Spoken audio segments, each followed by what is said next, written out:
Covid के कारण से फिज़िकल मोड में डीसीज़ की एसपीज़ की मीटिंग पिछले दिनों में नहीं हो पाई थी। लगातार ऑनलाइन मीटिंग्स चलती थी, लेकिन आज लगभग 2 वर्ष के बाद डीसीज़ की और एसपीज़ की फ़िज़िकल मोड पर मीटिंग हुई। 16वीं मीटिंग ये डीसीज़ की रही है और इसमें कई विषयों के ऊपर आज विचार किया। पहले तो हमने बजट के संबंध में मोटे मोटे विषय उनको बताया कि किस प्रकार से हमारी फोकस की चीज़ें क्या क्या थी।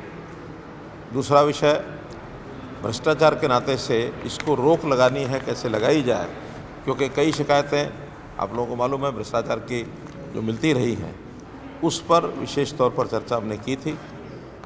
2-3 परिवर्तन भी किए हैं।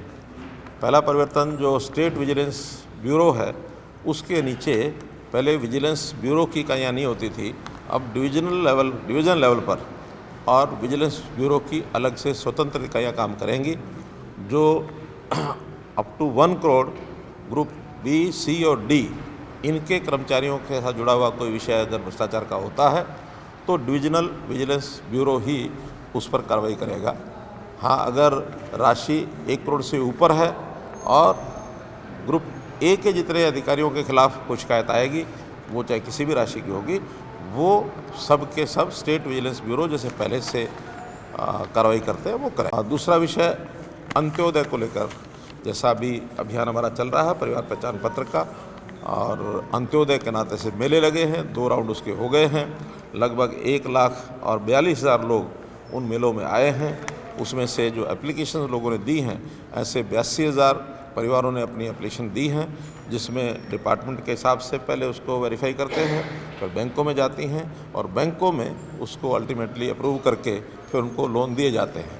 पहला जो लोन देने का जो चरण होगा वो 30 मार्च को हम वो लोग उसको पुश करके, और ऐसे जिनके लोन सैंक्शन हो जाएंगे उस दिन तक उनको देंगे, और ये काम लगातार चलता रहेगा। एडीसी इसके इंचार्ज हैं, नोडल अधिकारी हैं, तो एडीसी लेवल पर वहाँ के बैंक के जो लोग हैं, एलडीएम्स, लोकल जो बैंक के मैनेजर हैं, उनको बुला करके और ये जितने काम को तेज़ी से किया जाए ताकि लोगों को उसकी सुविधा मिल जाए। एक high powered committee against corruption हमने ये आज बनाई है, जिसके अंदर चीफ सेक्रेटरी वो इसके चेयरमैन होंगे और उनके साथ other members FCR, ACS home, ADGP CID, DGP और director state vigilance bureau, DG state vigilance bureau, तो ये सब उसके अलग मेंबर होंगे और इनकी भी महीने में एक बार मीटिंग हुआ करेगी, ताकि इस प्रकार की शिकायतों का ठीक निवारण हो रहा है कि नहीं हो रहा है, और कहीं कोई कठिनाई आ रही होगी या कहीं कोई ढिलाई होगी तो उसको दूर करने का काम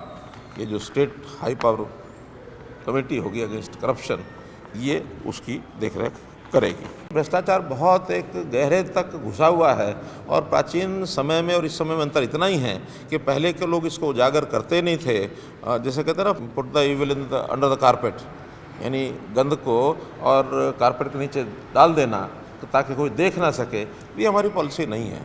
हम तो चाहते हैं कि जहाँ भी कोई करप्शन हो रहा है किसी भी लेवल पर, उसको निकाल के लाओ, उसके खिलाफ कार्रवाई करो। एक वातावरण ऐसा बने, भय का वातावरण बने कि करप्शन नहीं करना है। यानी रोकने का तरीका एक तो दंडात्मक है, एक सुधारात्मक है और एक कैरेक्टर बिल्डिंग है। उन तीनों पर हम काम करेंगे। दंडात्मक जो कर रहे हैं ताकि उस दंड का भय बैठे, और सुधारात्मक व्यवस्थाओं में सुधार कर रहे हैं कि व्यवस्था ऐसी बने, जैसे खास करके ऑनलाइन सिस्टम बने, हमारे ऑनलाइन सिस्टम बनेंगे तो उसमें से कहीं ना कहीं गुंजाइश कम होती है भ्रष्टाचार की, और फिर उसमें भी कई बार इसमें से भी लोग रास्ते निकालते हैं, तो वो है क्रैक।